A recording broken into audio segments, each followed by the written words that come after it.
નમસ્કાર, વીટીવી ન્યૂઝના ચર્ચા મંચ મહામંથનમાં આપનું સ્વાગત છે. હું છું અંકુર રાવલ. ખેડૂતને આપણે જગતનો તાત કહીએ છીએ. ખેતીના મહત્વને પુરાતન કાળથી ઊંચું આંકવામાં આવ્યું છે, કેમ કે મનુષ્ય જીવન જો કોઈ સ્તંભ પર ટક્યું છે તો એ છે ખેતી. અને ખેતીનું મૂળ એ તત્વ જમીન, પાણી અને બીજ છે. માટે બીજ વગર ખેતી અસંભવ છે. ત્યારે નકલી બિયારણની માથાકૂટમાંથી ખેડૂત ક્યારે મુક્તિ પામશે એ સવાલ આજે અહીંયા એટલા માટે થઈ રહ્યો છે કેમ કે નકલી બિયારણને કારણે ખેડૂત પાયમાલ થઈ રહ્યો છે, ધોવાઈ રહ્યો છે અને ન માત્ર પૈસે ટકેથી પણ જમીનથી અને ગુણવત્તામાં પણ ઓછપ આવતી જાય છે. ત્યારે ઓડિશાના ભુવનેશ્વરમાં ભારતીય કિસાન સંઘની 2 દિવસીય બેઠક મળી અને આ બેઠકમાં બિયારણ સુરક્ષા અંગે કાયદો બને તેવી ચર્ચા ખેડૂત આગેવાનો વચ્ચે થઈ. આમ તો બિયારણ અંગેના કાયદા તો વર્ષો જૂના છે, પણ કાયદાની છટકબારી એટલી સહેલી છે જેના કારણે નબળી ગુણવત્તાવાળા બિયારણથી દુકાનદાર, સેલ્સમેન કે કંપની એ તો બચી જાય છે, પણ નુકસાનીનો માર સહન કરે છે એ ખેડૂત. ત્યારે બીજ સહિત ખેતીમાં ઉપયોગમાં લેવાતી ચીજવસ્તુઓના ભાવ કેવી રીતે નિયંત્રણમાં આવે, કૃષિ ખર્ચમાં કઈ રીતે ઘટાડો થાય, તેમજ સરકાર બિયારણ સુરક્ષા અંગે મજબૂત કાયદો બનાવે તેવી માંગ સાથે આ બેઠકમાં ખેતીને વધુ સમૃદ્ધ અને સદ્ધર કેવી રીતે બનાવી શકાય તે મુદ્દે આજે એ ચર્ચા કરવામાં આવી બેઠકમાં.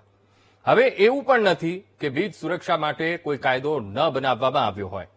1966માં બીજ કાયદો લાગુ કરવામાં આવ્યો. 2004માં કાયદાને સંશોધિત કરાયો, પણ સંશોધિત કાયદા પર ઘણા સવાલો ખેડૂતોએ ઉભા કર્યા. ત્યારબાદ 2019માં પણ ફરીથી એ બીજ કાયદો લાવવાનો પ્રયત્ન થયો, પણ તેમાં પણ કાયદો મજબૂત ન હોવાથી તેનો ફાયદો બીજ બનાવતી કંપની, દુકાનદારો અને સેલ્સમેન ઉઠાવતા ગયા. પણ કાયદો મજબૂત ન હોવાથી નકલી બિયારણ બનાવતી કંપની કે નકલી બીજ વેચતો દુકાનદાર કાયદાના સકંજામાં આવતો નહોતો, જેના કારણે ખેડૂતોને વેઠવાનો વારો આવતો હતો અને હજુ પણ એ બની પણ રહ્યું છે.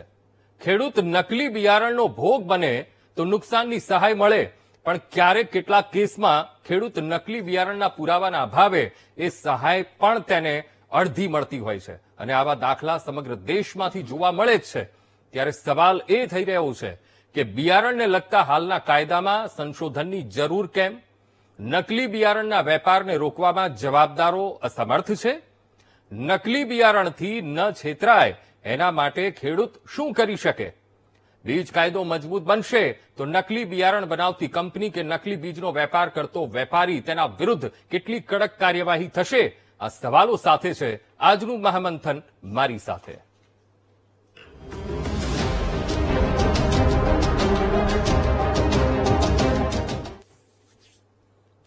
ખૂબ જ મહત્વના મુદ્દા ઉપર આજે આપણે ચર્ચા કરવા જઈ રહ્યા છીએ, કારણ કે ભારત એ કૃષિ પ્રધાન દેશ આપણે કહીએ છીએ અને ભારત એ વૈશ્વિક સમસ્યાઓથી જો બચતું આવ્યું હોય, અર્થતંત્રને લગતી સમસ્યાઓ હોય અને તેમાંથી બચતું આવ્યું હોય તો એ આપણા દેશની કૃષિ છે. 2008ની એ કટોકટી અને વૈશ્વિક એ કટોકટી જ્યારે હતી ત્યારે પણ આપણો દેશ એ મજબૂત સ્થિતિમાં હતો. શા માટે? કારણ કે કૃષિ આપણું સદ્ધર હતું અને એના માટે પ્રયત્નો પણ કરવામાં આવી રહ્યા છે કે આ કૃષિ કેવી રીતે સમૃદ્ધ બને, કેવી રીતે સશક્ત બને. ત્યારે આજની ચર્ચા એટલા માટે છે કારણ કે ભારતીય કિસાન સંઘ અને 2 દિવસીય બેઠક એ ઓડિશાના ભુવનેશ્વરમાં મળી હતી. મુદ્દો એ હતો કે બીજ કાયદો એ મજબૂતાઈથી આવે એ ખૂબ જ જરૂરી છે, કારણ કે જે રીતે 2019માં પણ કાયદો લાવવાનો પ્રયત્ન કરવામાં આવ્યો તેની ઘણી બધી કાયદાકીય જે છટકબારી છે તેનો લાભ એ બીજ બનાવતી કંપનીઓ ઉઠાવી રહી છે, એ બીજ વેચતા વેપારીઓ ઉઠાવી રહ્યા છે, સેલ્સમેન ઉઠાવી રહ્યા છે અને આખરે એ ખેડૂતોને પણ સહન કરવાનો વારો આવે છે. કારણ કે એવું કહેવાય છે, કહેવત પણ છે કે 100 ખેડ અને 1 તક. ખેડૂત માટે એ જ્યારે ખેડૂત 100 ખેડ કરે ત્યારે વાવણી માટે એને 1 તક મળતી હોય છે અને સાથે જ વાવણી અને ઘીની તાવણી આ બંનેની સરખામણી કરવામાં આવે છે. ત્યારે આ કેટલું મહત્વનું એ ખેડૂત માટે હોય છે એ ખૂબ જ જરૂરી બની જાય છે. ત્યારે આજના વિષય પર આપણી સાથે જોડાયા છે ચર્ચામાં મહેશભાઈ દેસાઈ, નેતા ભાજપ, મનહરભાઈ પટેલ, નેતા કોંગ્રેસ, રમેશ ભોરણિયા, કૃષિ પત્રકાર છે, તેઓ લાઈવ રાજકોટથી આપણી સાથે જોડાયા છે. એ કટેશિયા, નિવૃત્ત સંયુક્ત ખેતી નિયામક છે, તેઓ પણ આપણી સાથે જોડાયા છે ગાંધીનગરથી. અને મનસુખભાઈ પટોડિયા, નેતા છે કિસાન સંઘ કે જેમણે રજૂઆતો કિસાન સંઘે કરી છે, તેમના પ્રતિનિધિ છે, તેઓ આપણી સાથે જોડાયા છે. સૌથી પહેલા મહેશભાઈ, હું આપની પાસે આવીશ, કારણ કે નકલી બિયારણનો મુદ્દો તો આપણે દર વર્ષે જોતા જ હોઈએ છીએ અને નવેમ્બરમાં પણ એ આખો મામલો સામે આવ્યો હતો અને એ વખતે સરકારે એવું પણ કહ્યું હતું કે લગભગ 3.5 કરોડ રૂપિયાથી વધુનું નકલી બિયારણ, તેનો જથ્થો એ સીઝ કરવામાં આવ્યો છે અને ઝડપાયો છે અને સાથે જ 49 જેટલા નમૂના પણ લેવાયા છે. સવાલ એ થઈ રહ્યો છે કે કોઈ નિષ્કર્ષ સુધી સરકાર કેમ નથી પહોંચતી? હવે જ્યારે આટલી મોટી કાર્યવાહી જ્યારે કરવામાં આવી હોય ત્યારે તેના પરિણામો મળે છે કે નથી મળતા? મહેશભાઈ. અંકુરભાઈ, વીટીવીના માધ્યમથી જોડાયેલા સૌ દર્શકોને મારા નમસ્તે.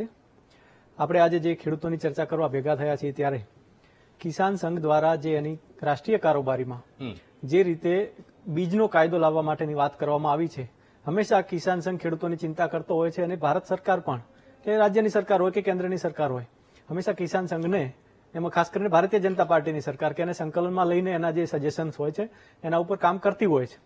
આમાં પણ જે રીતે કાયદો બનાવવાની વાત થઈ છે, કાયદો ઓલરેડી છે જ અંકુરભાઈ. કાયદામાં જેમ જેમ સમય જતા સંશોધનો થવા જોઈએ એમ થતા ગયા છે, પણ હજી વધારે સ્ટ્રિક્ટ કાયદાની જરૂર છે અને એના માટે કિસાન સંઘે જે રજૂઆત કરી છે, ફક્ત કિસાન સંઘ જ નહીં, આની પહેલા પણ ઘણા નેતાઓએ પણ રજૂઆતો કરી છે અને આપણે ગુજરાતમાં તો વારંવાર આપણે ડિબેટ કરતા હોઈએ છીએ એ વિષય પર.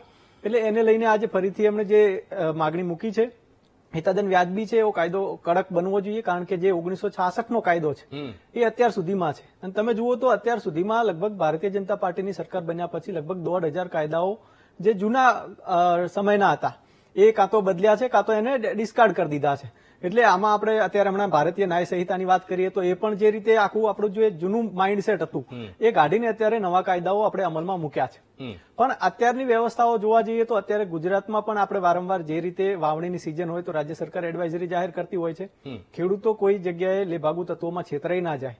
અને ક્યાંક આપણે જે નકલી કહીએ છીએ હકીકતમાં એ નકલી નહીં પણ બિન અધિકૃત કહેવાય, કે જે રજીસ્ટર્ડ નથી થયેલું હતું એવું બિયારણ ખેડૂતોને ક્યારેક ક્યારેક નુકસાન કરાવતું હોય છે. એટલા માટે એનાથી બચવું જોઈએ. તો રાજ્ય સરકાર પણ એની એડવાઇઝરીના ભાગરૂપે જ્યારે ખેડૂતોને ખરીદીની મોસમ, બીજ ખરીદવાની સિઝન ચાલે ત્યારે રાજ્ય સરકાર એ વખતે એડવાઇઝરી જાહેર કરતી હોય છે અને એમાં ખાસ કરીને કહેતી હોય છે કે જે બિયારણ લેવાનું હોય એ અધિકૃત વિક્રેતાઓ જોડેથી જ લેવું, એનું પાકું બિલ લેવું, એની એક્સપાયરી ચેક કરી લેવી. એટલે આમ રાજ્ય સરકાર વારંવાર એડવાઇઝરીના માધ્યમથી ખેડૂતોને જાગૃત કરવાનો પ્રયત્ન કરતી હોય છે. બીજું કે જ્યારે કોઈ ફરિયાદો મળે અથવા તો કૃષિ વિભાગની જે ટીમો છે એ પણ એક રેન્ડમલી એનું સેમ્પલિંગ કરતી હોય છે, ચેકિંગ કરતી હોય છે અને એમાં ક્યાંય ને ક્યાંય કઈ ગડબડ દેખાય કે ક્યાંક હલકી ક્વોલિટીનું બિયારણ મળે તો એના ઉપર એક્શન પણ થતા હોય છે. એવા દાખલાઓ આપણે ભૂતકાળમાં જોયા છે. અંકુરભાઈ, નવો કાયદો લાવવાની જરૂર ખાસ એટલા માટે છે કે જે 1966 નો કાયદો હતો એમાં ઘણી બારીઓ હતી કે જે ખેડૂતોને નુકસાન કરાવતી હતી અને ક્યાંક ને ક્યાંક અમુક લેભાગુ તત્વોને ફાયદો કરાવતી હતી. એમાં ખાસ કરીને જોઈએ તો સીડ વેરાયટીનું રજીસ્ટ્રેશન કમ્પલસરી ન હતું, જેના હિસાબે કોઈ પણ વેરાયટી ગમે ત્યાં ચાલી જતી હતી. બીજું કે એ નોટિફાઈડ ના થયેલી હોય એવી વેરાયટી પણ એમાં કવર્ડ નથી થતી.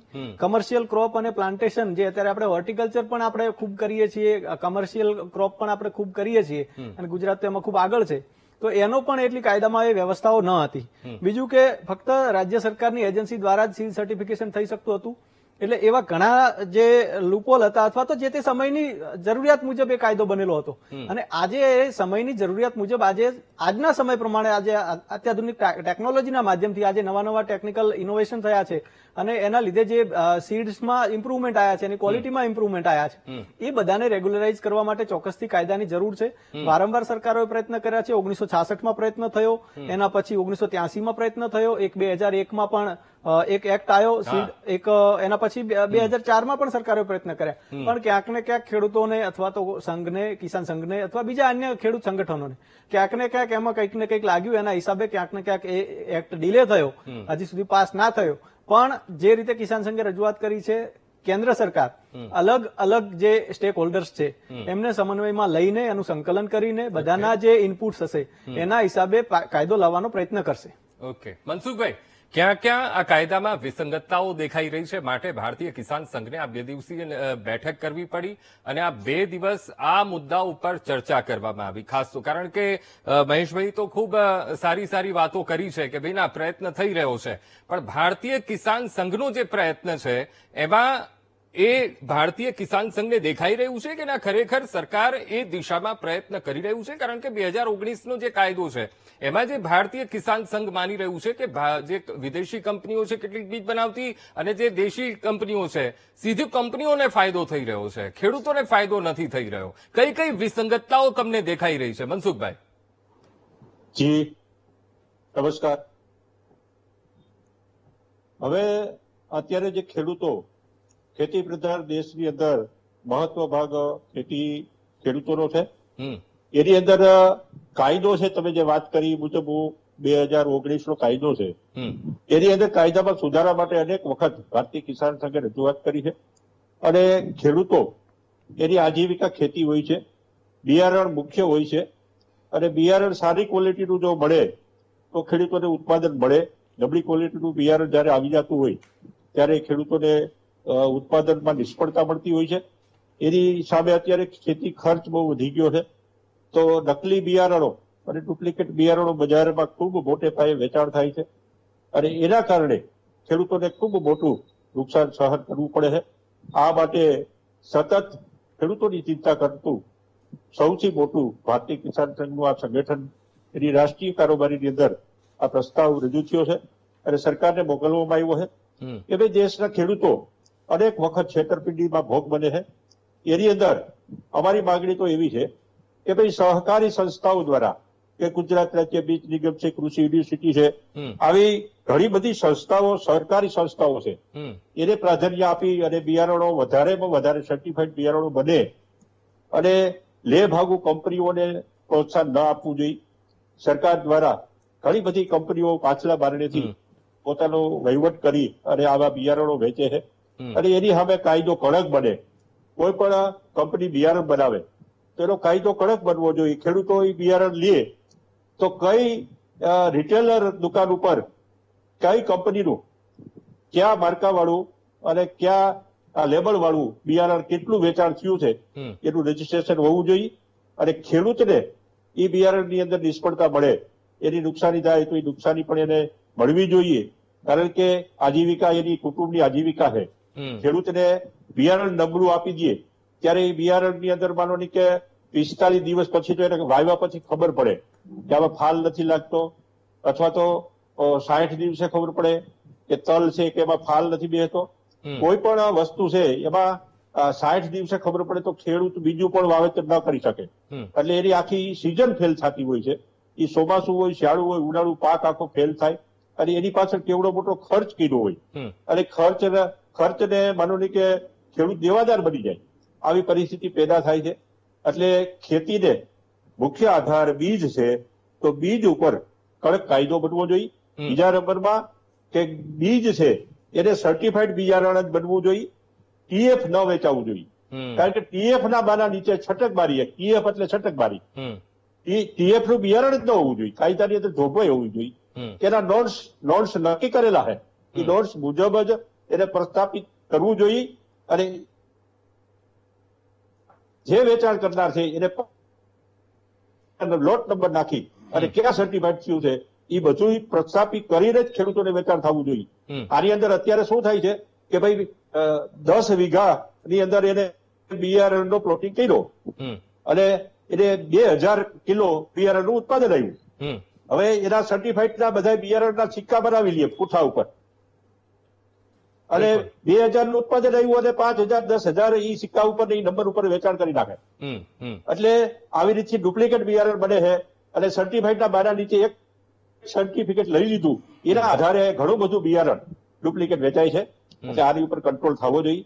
આ કાયદાની ભારતીય કિસાન સંઘે ઠરાવ પ્રસ્તાવ કરી અને સરકારમાં મોકલવામાં આવ્યો છે કે ખેડૂતો આ દેશના છેતરપિંડીનો ભોગ બને છે, એને જે નુકસાન થાય છે એ નુકસાન ન થવું જોઈએ. ખેતી પ્રધાન દેશની અંદર અમારી માગણી છે, અને એ માગણી ગ્રાહ્ય રહે એવી સરકારને પણ વિનંતી કરી છે.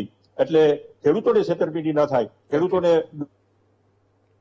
ઓકે રમેશભાઈ, હવે જે 2019ના કાયદાની ચર્ચા એટલા માટે છે કારણ કે ભારતીય કિસાન સંઘ એ 2019ના જે કાયદા છે એ કાયદાના કેટલાક જે છૂટતી કડીઓ છે એ કડીઓને જોડી રહી છે કે ભાઈ આટલી તકલીફો છે અને એના લીધે ખેડૂતોને નુકસાન થાય છે, અથવા તો ખેડૂત સુધી જે ફાયદો પહોંચવો જોઈએ એ ફાયદો બીજને લઈને પહોંચતો નથી.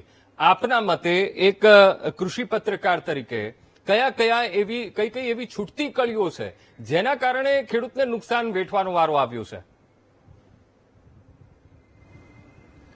અંકુરભાઈ, તમારો બહુ પ્રશ્ન અગત્યનો છે અને જે રીતે કિસાન સંઘે એની બેઠકમાં બિયારણના મુદ્દે જે ચર્ચા કરી એ પણ અભિનંદનને પાત્ર છે. સરકારે એની રીતે કાયમ પ્રયત્નો કરતી હોય છે. હાવ આપણે શરૂઆતથી જઈએ તો એક સમય હતો કે 1966માં પહેલો કાયદો બહાર પડ્યો ત્યારે મોટે ભાગે ખેડૂતો પોતાના પરંપરાગત બિયારણો પોતાના ખેતરમાં જે થતું એ ફરીથી વાવેતર કરતા, એટલે એ વખતે કાયદાઓની એટલી બધી જરૂર પડતી નહોતી.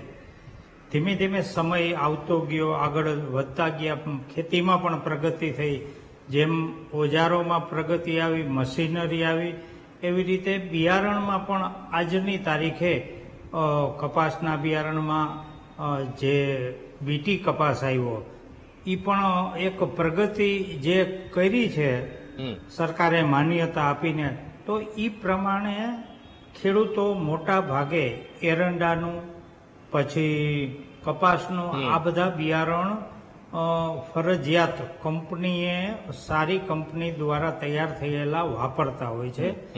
મગફળી છે, તલ છે, કઠોળ પાકો છે, આ બધામાં કદાચ એના ખેતરમાં સારો પાક થયેલો ફરીથી વાવે તો બહુ વાંધો ન આવે, પણ એના માટે પણ સરકારે ઘણા પ્રયત્નો કરી. સારું બીજ, નવી વેરાયટીઓ કૃષિ યુનિવર્સિટી સંશોધન કરીને ખેડૂતોને આપે છે. તો ભેગા ભેગા જે જૂના કાયદાઓ છે એ કાયદાઓમાં ફેરફાર કરવો જરૂરી એટલા માટે બને છે કે અત્યારે મોટાભાગના ખેડૂતો કંપની બેઝ બિયારણ લઈ એની ઉપર વિશ્વાસ મૂકી અને ખરીદ કરતા હોય છે. આ વસ્તુમાં એવો કોઈ સીધો ટેસ્ટ નથી થતો, ચાખી નથી અગાતું કે આ અધિકૃત છે કે બિન અધિકૃત છે. એ તમે લેવા જાવ દુકાને એટલે તમને બિલ વગરનું આવ્યું એટલે સમજી લેવું બિન અધિકૃત, એટલે એ પાછલા બારણે વેચાતું. એનો એક જ દાખલો આપું તમને કે કપાસના બિયારણની વાત કરી તો ડબલ બીટી સુધી સરકારે મંજૂરી આપી છે.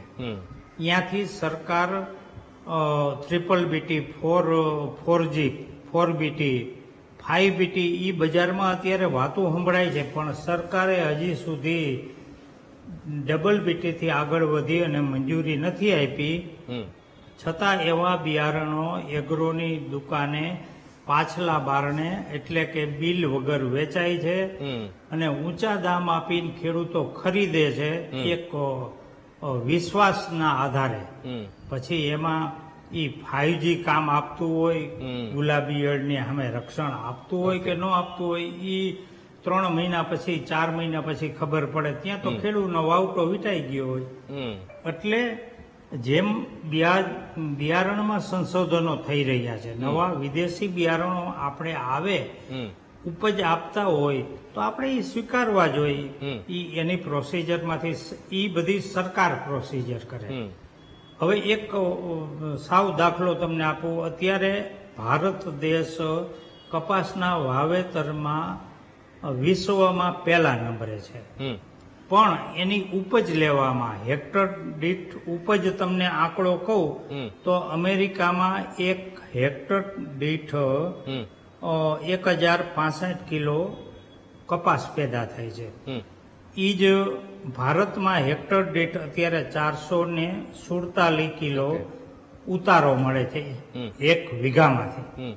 તો આપણે કેમ અમેરિકાની સાથે ન ચાલી શકીએ? સરકારે આમાં કઈ તડજોડ કરી, નવી કંપનીઓને આવકાર કરી અને એ કાયદાના ફેરફારો સાથે સંશોધનને આવકારી અને ખેડૂતોને નવા બીજ આપવા જોઈએ. તો આવા ઘણા બધા પ્રશ્નો આમનામ હલ થઈ જાય. ઓકે મનહરભાઈ, હવે જે આ નકલી બિયારણનો અને બિન અધિકૃત, હવે તો નકલી બિયારણ પણ આપણે નથી કહી શકતા, એને બિન અધિકૃત કહેવામાં આવે છે. હવે આ નકલી બિયારણનો જે પ્રશ્ન છે ગયા વર્ષે પણ તમે ઉઠાવ્યો હતો, પીએમને પત્ર પણ લખ્યો હતો, 2019નો કાયદો પણ છે, પણ લાગી રહ્યું છે કે એ દિશામાં પ્રયત્ન થઈ રહ્યો છે, કારણ કે જો એ દિશામાં નક્કર પ્રયત્ન જો થતો હોત તો મને નથી લાગતું કે આજે ભારતીય કિસાન સંઘે આ 2 દિવસની બેઠક કરવી પડી હોત. અંકુરભાઈ, તમને અને વીટીવીને એક તો અભિનંદન અમે સતત આપતા હોઈએ છીએ. વધુ એક વખત આ મુદ્દાને લઈને આપું છું. અને કિસાન સંઘે વર્ષો પછી ભારતીય જનતા પાર્ટીની સરકાર 25-27 વર્ષથી છે. આ બિયારણનો પ્રશ્ન 25-27 વર્ષથી દિવસે ને દિવસે પેચીદો બનતો જાય છે. ખરેખર આ 2002ની આજુબાજુમાં જયારે બીટી કોટનની એન્ટ્રી ગુજરાતમાં અને ઇન્ડિયામાં થઈ ત્યારે ઉઠાવવા જેવો હતો, એની બદલીમાં 22, 23, 24 વર્ષ પછી ઉઠાવ્યો છે. પણ ઉઠાવ્યો છે તો એને અભિનંદન આપું છું. બીજી વસ્તુ એ અંકુરભાઈ, આપણે આ બાબતને 2 તબક્કામાં મૂલવી પડે.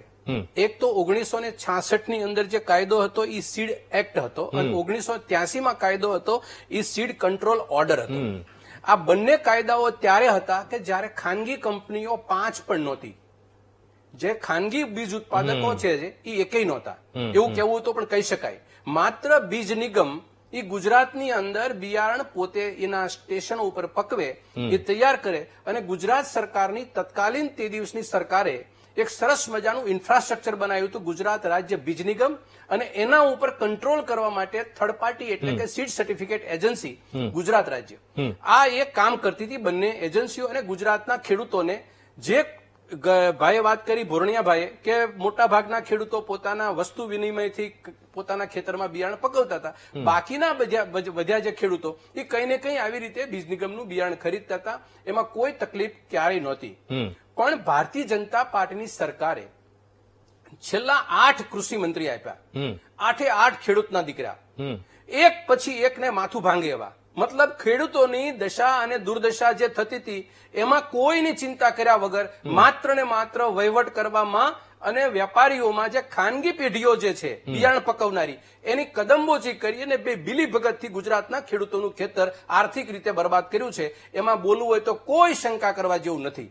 નંબર 2, આ વાત એટલા માટે હું વિચારીને બોલું છું કે ગુજરાતના ખેડૂતોને બિયારણ સારું અને સસ્તું અને સુલભ મળે એના માટે બીજ નિગમ કામ કરતી હતી. 1990 થી માંડીને અત્યાર સુધીની અંદર એનો સ્ટાફ કેટલો હતો બીજ નિગમનો? 356 હતો 90માં. આજે કેટલો છે અંકુરભાઈ? માત્ર 40. એટલે સરકાર બીજ ઉત્પાદન કરવાનું બંધ કરી દીધું. એના ઉપર સીડ સર્ટિફિકેટ એજન્સી હતી, એનો સ્ટાફ 1990માં કેટલો હતો? 400 નો. અત્યારે તમારા અહીંથી તમે જે આપણે સ્ટુડિયો છે ને ત્યાંથી 5 કિલોમીટરની એરીફેરી ઉપર એક બંગલો છે. એ બંગલાની અંદર ગુજરાત રાજ્ય બીજ પ્રમાણિત એજન્સી ચાલે છે, એમાં 3 નો સ્ટાફ છે ખાલી. એટલે થર્ડ પાર્ટી ઇન્સ્પેક્શન કરનારી પાર્ટી 3 સ્ટાફની છે, અને બીજ ઉત્પાદન આખા ગુજરાતના ખેડૂતોને આપવા માટેની જે કંપની, સરકારી કંપની છે, કોર્પોરેશન છે, એની પાસે 40 નો સ્ટાફ છે. વાત એ રહી કે પહેલા આપણે કાયદો બીજનો લાવીએ એ પહેલા ખરેખર ગુજરાતનું જે સ્થાવર જે માળખું હતું એને ધ્વંસ કરવાનું કામ કે પાપ આ ભારતીય જનતા પાર્ટીની સરકારે કર્યું. પહેલી વસ્તુ તો એ કે આપણી કસણાઈને કદમબોચી જે કરીને જે ખાનગી કંપનીઓને જે ભેગી રાખી અને જે બિયારણ પકવવાના લોકોને પકવીને આપી અને ખેડૂતોને બરબાદ કરવાનું કામ કર્યું છે. બીજી વસ્તુ એ કે આપણે અત્યારે જે મંથન કરીએ છીએ, મંથનની અંદર કિસાન સંઘે દેશને એક વિચાર આપવાની શરૂઆત કરી. અમે લોકોએ છેલ્લા 20 વર્ષથી 150 પત્રો લખ્યા છે. એમાં ખાસ કરીને મુખ્યમંત્રી, કૃષિ મંત્રી અને પ્રધાનમંત્રીને છેલ્લા 10 વર્ષમાં 27 પત્રો કોંગ્રેસ પક્ષ તરફથી લખાયેલા છે. અને એમાંથી 90% પત્રો છે ગુજરાતનો ખેડૂત બિયારણની પરિસ્થિતિમાં પરેશાન થાય છે અને ખેડૂતનું ખેતર બરબાદ થાય છે એના ઉપર છે. ગુજરાતની અંદર પર્ટિક્યુલરલી ખેડૂત એટલો બધો સક્ષમ છે, એટલો બધો વિચક્ષણ છે કે એક ખેડૂતને જો ઇન્ફ્રાસ્ટ્રક્ચર આપવામાં આવે, એને પાણી, વીજળી અને બિયારણ આપવામાં આવે તો એ ખેડૂતને કોઈ પ્રકારની સહાયની જરૂર નથી. આટલો ખમતીદર ખેડૂત છે. આ ખમતીદર ખેડૂત આજે બિયારણની બાબતમાં આપણે સૌને ખ્યાલ છે, બંને વક્તાઓ બોલ્યા કે બિયારણ એક ઉત્પાદન ક્ષમતાનું મૂળ સ્ત્રોત છે. મૂળ સ્ત્રોત. જો એક પેકેટ બિયારણનું કપાસનું એ 450 ગ્રામનું હોય છે, એ 1 એકરમાં વાવેતર થાય છે. 1 એકરની અંદરથી સામાન્ય રીતે 100 મણ કપાસ પાકે. આજનો ભાવ ગણો તો તમે 1500 રૂપિયા તો 1.5 લાખ રૂપિયાનો કપાસ પાકે. એ 1000 રૂપિયાનું પડીકું એ જો બરબાદ કરી નાખે તો 150 મણ બરબાદ થાય છે. આ પરિસ્થિતિ ગુજરાત સરકારને ખબર નથી? ખબર છે. મહારાષ્ટ્રની સરકારે કાયદો લાવવા માટે 3 મુદ્દા મૂક્યા એને. હું કિસાન સંઘને ખાસ કરું છું કે તમે જે કાયદાઓ મૂકવાના પ્રયત્ન સીડ પોલિસી બનાવવાના મૂક્યા હોય એ કોંગ્રેસ પક્ષના એક આગેવાન તરીકે, કૃષિના એક અભ્યાસુ માણસ તરીકે હું 7 મુદ્દાઓ ગુજરાત સરકારને આપું છું. ગુજરાત સરકાર પણ આ કેન્દ્ર સરકારને પહોંચાડે. જેમ કિસાન સંઘની વાત સાંભળો છો એમ કોંગ્રેસ પક્ષની વાત સાંભળે. એટલે મહામંથનના માધ્યમ મારફત અંકુરભાઈ આપની માધ્યમમાં હું 7 મુદ્દા સરકારને આપવા માંગુ છું, જેનાથી ખેડૂતને જો સાચી પરિસ્થિતિમાંથી ખેતીની ઉપલબ્ધિઓમાં એને મદદરૂપ થવા માટે આ મુદ્દા ખૂબ કામના છે. એમાંનો પહેલો મુદ્દો છે કે બિયારણની આર્થિક નુકસાની જો ખેડૂતને જાય કોઈ પણ રીતે તો એનું તમામ વળતર એ કંપની જે બિયારણ હતું એને આપવાનું. નંબર 2, કંપની જે છે અને એના માલિકો છે એ કંપનીના માલિકોને આ નબળું બિયારણ આપ્યું છે, અનઅધિકૃત બિયારણ આપ્યું છે, અનરજિસ્ટર્ડ બિયારણ આપ્યું છે, એનું ઉત્પાદન નથી આવ્યું, એના ગુનાની અંદર એને 10 વર્ષની કેદની સજા આપે. નંબર 3, કંપનીના જે માલિકો છે અને કંપનીનું જે રજીસ્ટ્રેશન સરકારનું કરાયું હતું એ કાયમી ધોરણે એ 3 ડાયરેક્ટરો કે 4 ડાયરેક્ટરો હોય એ ફરીવાર એ કંપની ખોલી ન શકે અને એ કંપનીનું રજીસ્ટ્રેશન રદ કાયમી ધોરણે થાય. નંબર 4, કંપનીના ભાગીદારો ફરીવાર બીજ ઉત્પાદનના પ્રોગ્રામો ન લઈ શકે કે બિયારણનો ધંધો ન કરી શકે કે બિયારણનો વેપાર ન કરી શકે. નંબર 5, કંપનીના તમામ ભાગીદારો કે ડાયરેક્ટરોને અસામાજિક પ્રવૃત્તિના દરજ્જામાં મૂકવામાં આવે, જસ્ટ લાઈક બીજ બુટલેગર. જેમ બિયારણ કરે છે ટૂંકમાં દારૂનો વેપાર કરીને જેમ માણસો બિઝનેસ કરે છે અનધિકૃત રીતે એને બીજ બુટલેગર કહો છો એ માને બુટલેગર તરીકે મૂકવામાં આવે. અને નંબર 7 કહું છું કે જે વિસ્તારમાં આ બિયારણનો ગુનો નોંધાય એ જિલ્લો હોય એ જિલ્લાના ખેતીવાડી અધિકારીને તાત્કાલિક સસ્પેન્ડ કરવામાં આવે. આ 7 મુદ્દા એવા છે અંકુરભાઈ, જો ખરેખર આપણે ખેડૂતોની જો ખરેખર પરિસ્થિતિ ખેતરની જોઈએ અને જો આ 25 વર્ષનો આપણી પાસે અનુભવનો નિચોડ છે કે આજે તમને કહું 2 કાયદાઓ જે છે ભાઈએ વાત કરી 1983 નો 1993, હવે એની અંદર 500 રૂપિયાનો દંડ છે. હવે જે માણસો 500 કરોડ રૂપિયા કમાય છે એને 500 રૂપિયાનો દંડ, બીજી વખત પકડાય તો 1000 રૂપિયાનો દંડ. એટલે આવા ક્ષુલ્લક કાયદાઓથી આપણે ચાલે છે. બીજું એક સ્પષ્ટતા કરું સાથે સાથે અંકુરભાઈ કે 1995 પહેલા આ કાયદાની કોઈ જરૂરિયાત નહોતી. આ વાસ્તવિકતા છે. જ્યારે જરૂરિયાત ત્યારે થઈ સરકારે ખુદ પોતે ખાનગી બીજ ઉત્પાદકોને પેદા કર્યા, એની બગલમાં બેસાડ્યા, વેપારીકરણ કર્યું અને બીજ ઉત્પાદનનો જે કૃષિ યુનિવર્સિટી જે બીજ બિયારણ પકવતા ફાર્મ જે હતા 100 કરતું વધુ ફાર્મો હતા, સીડ ફાર્મ હતા, વેચી માર્યા. આ બધું કરવાથી આપણું જે ગુજરાતનું જે માળખું હતું છે એ ધ્વંસ કર્યું. એટલે ઓટોમેટિકલી આપણે ખાનગી બીજ ઉત્પાદકોના શરણે ગયા અને એ ખાનગી ગયા પછી આપણે તો બિયારણ આપી ન શક્યા, બીજું ખાનગી બીજ ઉત્પાદકો પાસેથી કામ લઈ ન શક્યા, એટલે ખેડૂતના ખેતર ઉપર બરબાદી આવી આર્થિક. ઓકે. હવે કટેશિયા સાહેબ આપની પાસે આવીશ. જે રીતની વાત અહીંયા થઈ રહી છે, ચર્ચા થઈ રહી છે, કાયદાને લઈને આપણે ચર્ચા કરી રહ્યા છીએ, પણ જે નકલી બિયારણ કે બિન અધિકૃત બિયારણનો ભોગ બને છે ખેડૂતો, હવે ખેડૂતોને જાગૃત કરવા માટે ઘણા બધા કાર્યક્રમો પણ કૃષિ વિભાગથી થતા હોય છે ને જે રીતે મહેશભાઈએ કહ્યું કે એડવાઇઝરી પણ જાહેર કરવામાં આવતી હોય છે. લાગી રહ્યું છે કે એડવાઇઝરી એ જાહેરાત જે નાનો ખેડૂત છે તેના સુધી નથી પહોંચી રહી અને વાત આવે કે અલગ અલગ પદ્ધતિઓ પણ વિકસાવવામાં આવી છે, જેમ કે બીજ છે એ પોતે જ જો ખેડૂત વિકસાવે તો એનાથી ખેડૂતને અઢળક ફાયદો મળે. તો શું આ બધી વાતો ખેડૂત સુધી નથી પહોંચતી, એટલા માટે જ આ નકલી બિયારણનો મુદ્દો ઉભો થઈ રહ્યો છે?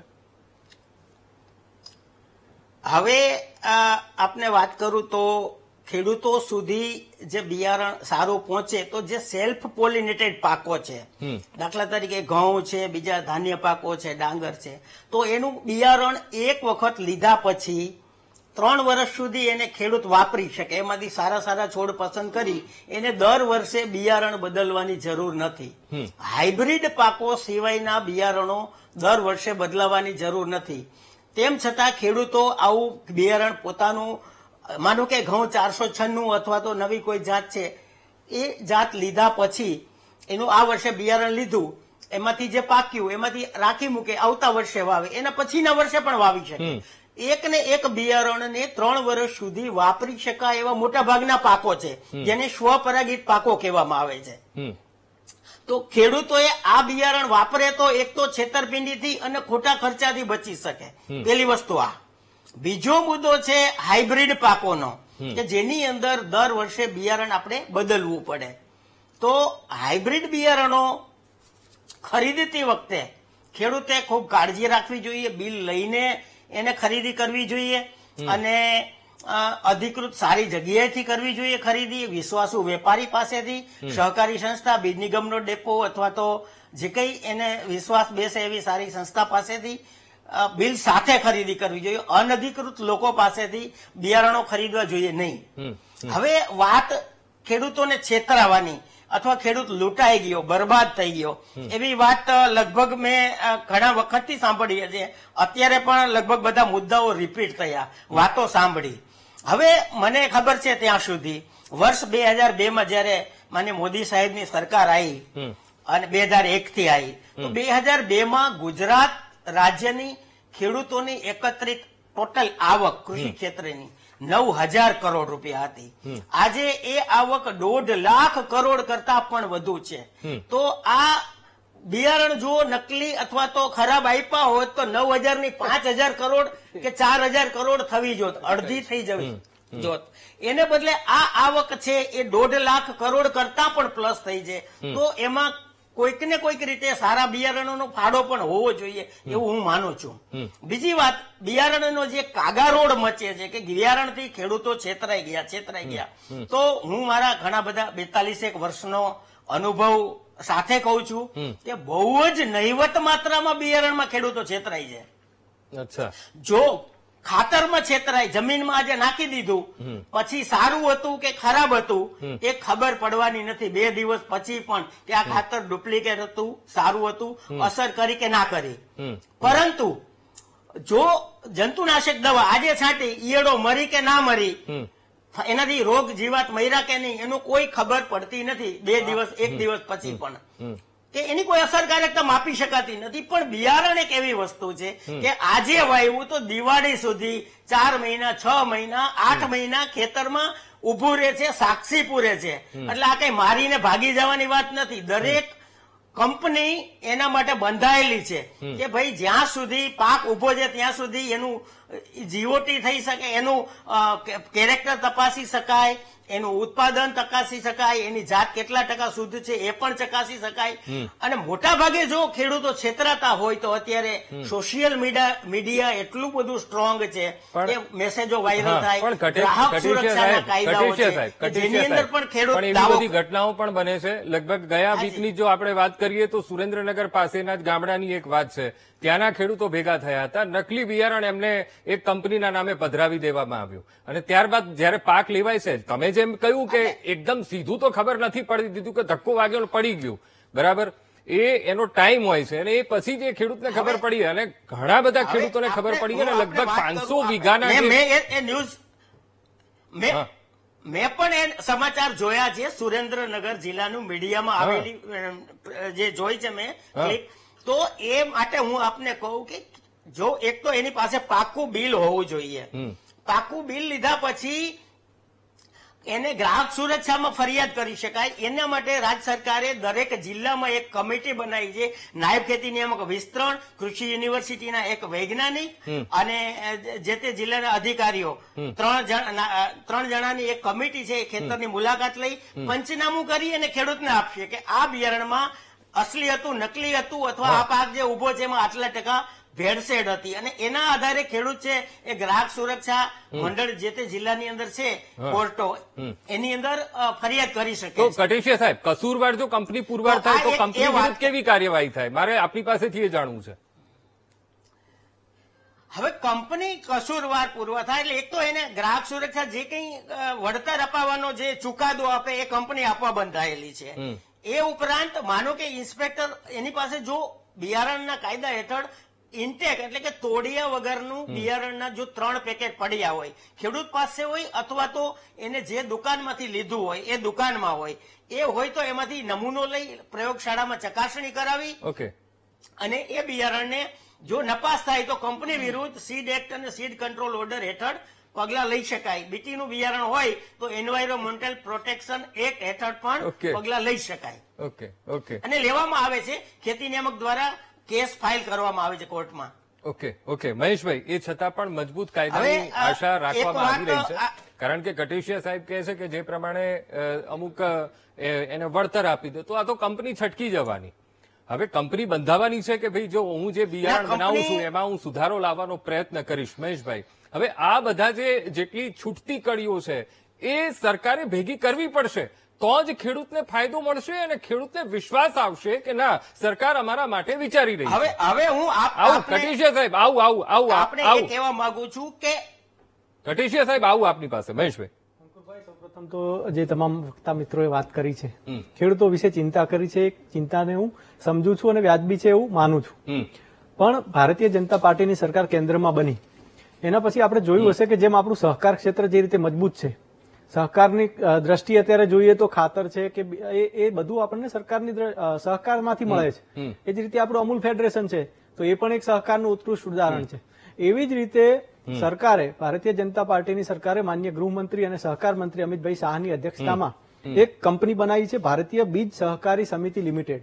આનું કામ જ આ બીજને લગતું છે. ખેડૂતોને સારું ક્વોલિટી વાળું બીજ મળે અને એનું ઉત્પાદન વધે એના માટે થઈને એક કંપની બનાવી છે અને એ કંપની સહકાર ક્ષેત્રે ખૂબ આગળ વધે એ માટેનો એક એજન્ડા તૈયાર થઈ ગયો છે. એટલે આપણે ટૂંક સમયમાં જોઈશું કે આપણા દરેક બિયારણો આવતા હોય મોટે ભાગે આ વિસ્તારમાંથી આવતા હોય, કારણ કે આપણું જે કન્ઝમ્પશન છે લગભગ ભારતમાં આપણે બીજનું જોઈએ તો 465 લાખ ક્વિન્ટલની જરૂરિયાત રહેતી હોય છે. એટલે આ જે માંગ છે એ મોટા ભાગે આપણું આજે સહકારી ક્ષેત્રની જે કંપની બની છે એ પૂરી કરવા જઈ રહી છે. બીજું અંકુરભાઈ કે કેન્દ્રમાં મોદી સરકાર બન્યા પછી એક સાથી પોર્ટલની પણ રચના કરવામાં આવી છે અને આ સાથી પોર્ટલ એટલે એ સીડ્સની ટ્રેસ કરે છે અને એ સીડ્સ ટ્રેસ કર્યા પછી સીડ્સની આખી પ્રોડક્શન ચેઇન છે એને આખું ટ્રેસિંગ થાય એના માટે research organisation, seed certification, seed licensing, seed catalogue અને ડીલરથી ફાર્મરનું સેલ્સ થાય અથવા તો ફાર્મરનું રજીસ્ટ્રેશન થાય. અને બીજું કે સીડ ડીબીટી. આપણે જે રીતે વાત કરી રહ્યા છીએ કે ક્યાંક ખેડૂતને ખરાબ બિયારણથી નુકસાન જાય તો એ ખેડૂત એમાં નોંધાયેલો હોય અને સામે વિક્રેતા પણ નોંધાયેલો હોય અને નુકસાન જાય તો એનું જે નુકસાનની ભરપાઈ છે એ ડીબીટીના માધ્યમથી ખેડૂતને થાય એ પ્રકારની વ્યવસ્થા પણ આપણા દેશમાં અત્યારે થઈ રહી છે અને આપણે ટૂંક સમયમાં જોઈશું તો ગુજરાતમાં પણ આ સાથી પોર્ટલ એક્ટિવેટ થવાનું છે. બીજી વાત કરું કે અત્યારના સમયમાં આ કાયદાની જરૂરિયાત એટલા માટે પણ છે કે અત્યારે કમ્પલસરી રજીસ્ટ્રેશન નથી એટલે એ ખાસ જરૂર છે. હા, એમાંથી ખેડૂતોને છૂટ આપવામાં આવે છે કારણ કે ખેડૂત જે છે એનો સૌથી પહેલો હકદાર છે. પોતાના ખેતરમાં જે પેદા કરે છે એ એને પોતે બિયારણ તરીકે લેવું હોય અને વિકસાવવું હોય તો પોતે કરી શકે છે.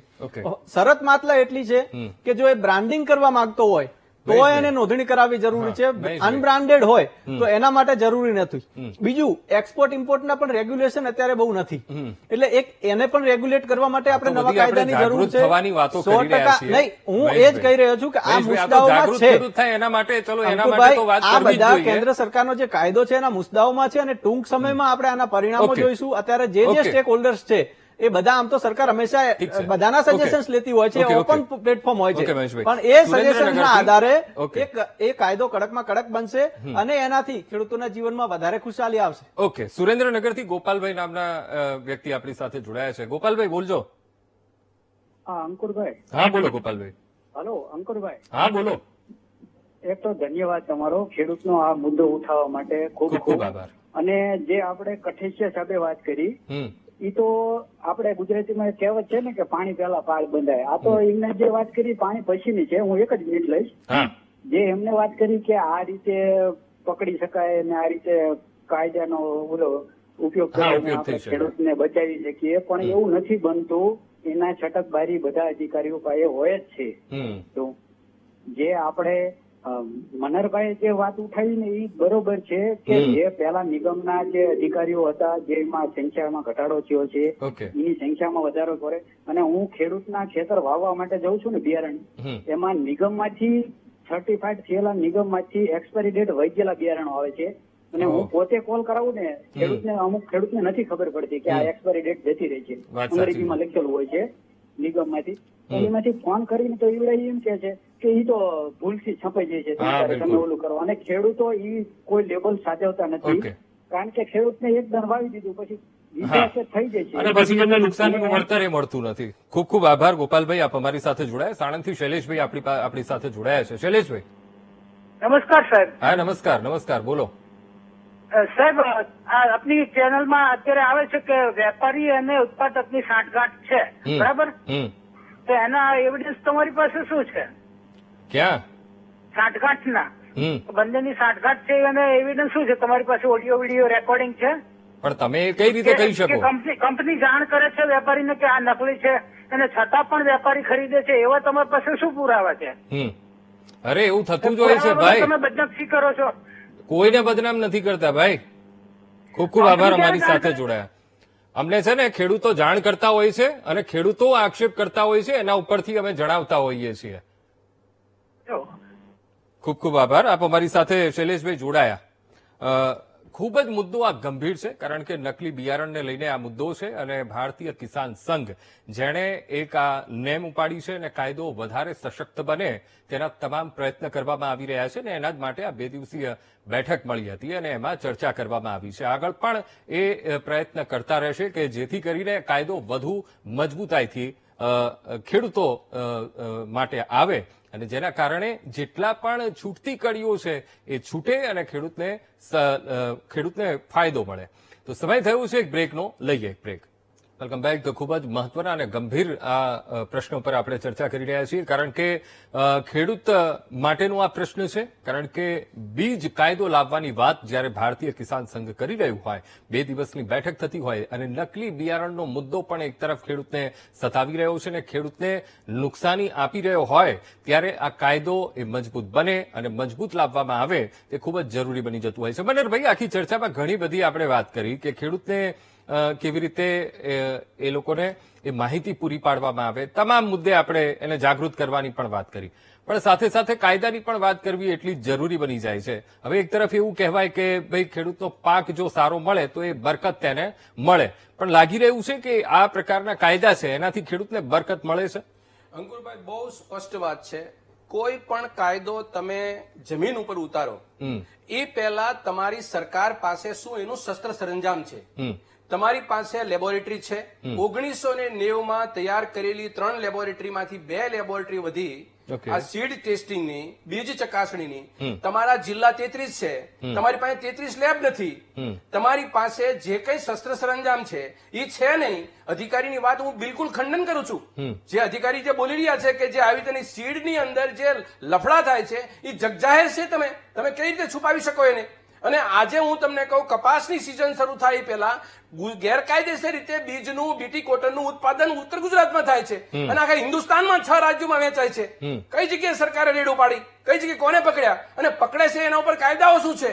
એના ઉપરની વાત તમે જે ટાઇટલ બનાવ્યું છે કે ગુજરાતનો ખેડૂત છેતરાવો ન જોઈએ, હું સંપૂર્ણ સંમત છું. ગુજરાતનો એક પણ ખેડૂત છેતરાવો ન જોઈએ અને એના માટે પહેલા કાયદાની પરિયુમાં રહી.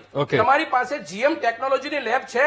નથી. ખાલી ઇન્ફ્રાસ્ટ્રક્ચર છે અંકુરભાઈ, એની પાસે લેબ ટેકનિશિયન નથી સરકાર પાસે. જયારે 20 વર્ષથી બીટી કોટન જે વવાય છે અને મોન્સાન્ટો કંપની તો ઘર ખાટલો લઈને જતી રહી છે, એની પોતાની ટેકનોલોજી લઈને જતી રહી છે. આજે ગુજરાત એગ્રીકલ્ચર યુનિવર્સિટીમાં એ જાતો રેકગ્નાઇઝ નથી. આ અધિકારીને ખબર પડવી જોઈએ કે જેવી રીતે વાત મૂકે છે ખેડૂતો વતી છે. બીજી વાત રેણુભાઈ કહું તમને, અંકુરભાઈ, જે મૂળ મુદ્દો એ છે કે જે 3 કાયદાઓ છે, પર્યાવરણને લગતા સુરક્ષાનો અધિનિયમ કાયદો લાગુ છે. મારી પાસે એક એફઆઈઆર છે સરકારે નોંધેલી. આ એફઆઈઆર ની અંદર સરકારે 3 કાયદાઓ લગાડ્યા છે. એક પર્યાવરણ સુરક્ષા અધિનિયમ, જરૂરી ચીજ વસ્તુનો અધિનિયમ અને બિયારણ નિયંત્રણ હુકમ 1983. હવે આ વ્યક્તિએ 4,000 કરોડનો ગુજરાતમાં વેપાર થાય છે, એમાંથી 100 કરોડનો વેપાર કરી લીધો છે. હવે એ 1 લાખ રૂપિયા ભરી દેશે, બિલકુલ છૂટી જશે. મારું કહેવાનું એ છે કે આમાં ખેડૂતોને છેતર્યા પછી સરકાર પાસે કોઈ શસ્ત્ર સરંજામ નથી.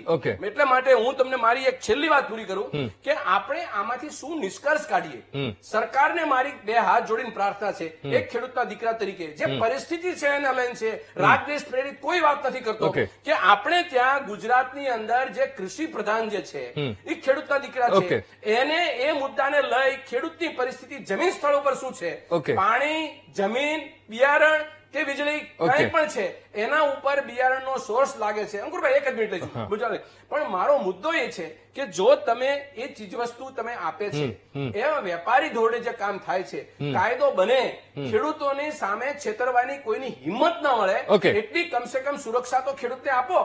બાકીની બીજી વાત એ છે, એક મિનિટ, બીજી વાત એ છે કે જયારે તમે 10 વર્ષના કાયદાની જોગવાઈ મહારાષ્ટ્ર ગવર્મેન્ટ બિલ પાસ કરે, ત્યાં તમારી ભાગીદારીની સરકાર બિલકુલ, ચાલે છે બિલકુલ. અને કિસાન સંઘ જે મનહરભાઈ, છે, તો આ મુદ્દાને લઈને સમયનો અભાવ છે આપણે આગળ વધવું મનહરભાઈ. જોઈએ. મનહરભાઈ, સમયનો અભાવ છે. છેલ્લી પ્રતિક્રિયા મનસુખભાઈ, આપની આગળ રણનીતિ શું રહેશે હવે? અમારી સરકારની રજૂઆત કરવામાં આવી છે, ઠરાવ કરી, અને કંટેસરિયાભાઈ જે વાત કરી હમ કે ભાઈ ખેડૂતોને આવું કરવું જોઈએ, હમ પરંતુ મારું એક જ ખાલી જુનાગઢ જિલ્લાની અંદર 85 સેમ્પલો ફેલ થયા છે. હમ ક્વોલિટી કંટ્રોલ અધિકારીના રેકર્ડ મુજબ 85 સેમ્પલો ફેલ થયા છે. હમ હમ હવે 100 સેમ્પલમાંથી 85 ફેલ થતા હોય હમ ત્યારે દરેક રેકર્ડ જોવું જોઈએ કે કેટલા સેમ્પલો લેવાના અને કેટલા ફેલ થાય છે. હમ હમ અને ખેડૂતો છેતરાય છે. હમ એ વાત એમ કરે છે કે ખેડૂતોએ કેસ કરવો જોઈએ. ખેડૂતો ક્યાં એની પાસે ટાઈમ છે કોર્ટમાં ચડાવવાના છે ખેડૂતોને? હમ હમ એટલે અમારું કહેવાનું છે ખેડૂતો જગ જાહેર છેતરપિંડી થાય છે. હમ. અને ઉત્પાદનમાં વધારો આવ્યો છે. એ તો ટેકનોલોજી અને ખેડૂતો 3 પાક લેતા થયા એટલે બિલકુલ. ઉત્પાદનમાં વધારો આવ્યો છે. હમ, હમ. એટલે અમારી માંગણી એટલી છે કે ભાઈ સરકારી જે સંસ્થાઓ છે, ગુજરાત રાજ્ય બીજ નિગમ હોય, કૃષિ યુનિવર્સિટી હોય, ગુજકો માર્શલ હોય કે નેશનલ સીડ કોર્પોરેશન હોય, ઓકે. આવી કંપનીઓની અંદર વધુમાં વધુ બિયારણો બને, સારી ક્વોલિટીના ખેડૂતોને બિયારણ મળે, અને આ બિયારણો ઉપર તટસ્થ કાયદો બને, ખેડૂતોની છેતરપિંડી ન થાય, ખેડૂતો એનો ભોગ ન બને, ઓકે. એ જ માંગણી અમારી છે. ઓકે, એટલે ઓકે. કાયદામાં સુધારો લાવવો જોઈએ, એટલી અમારી માંગણી છે. Okay okay. મહેશભાઈ, મનહરભાઈ, રમેશભાઈ, કટેશિયા સાહેબ, મનસુખભાઈ, આપ તમામે તમામ મહાનુભાવ અમારી સાથે આ ચર્ચામાં જોડાયા, એ બદલ આપનો ખૂબ ખૂબ આભાર. તો ભારતીય કિસાન સંઘ એ પ્રયત્ન કરી રહ્યું છે કે 2019નો જે બીજ કાયદો છે એ મજબૂતીથી એ ખેડૂતો માટે આવે અને જેના કારણે ખેડૂતને ફાયદો થઈ શકે, અને એના માટેના જ આ પ્રયત્નો થઈ રહ્યા છે. આવતીકાલે ફરી મળીશું કોઈ નવા વિષય સાથે. ત્યાં સુધી મને આપશો રજા. નમસ્કાર.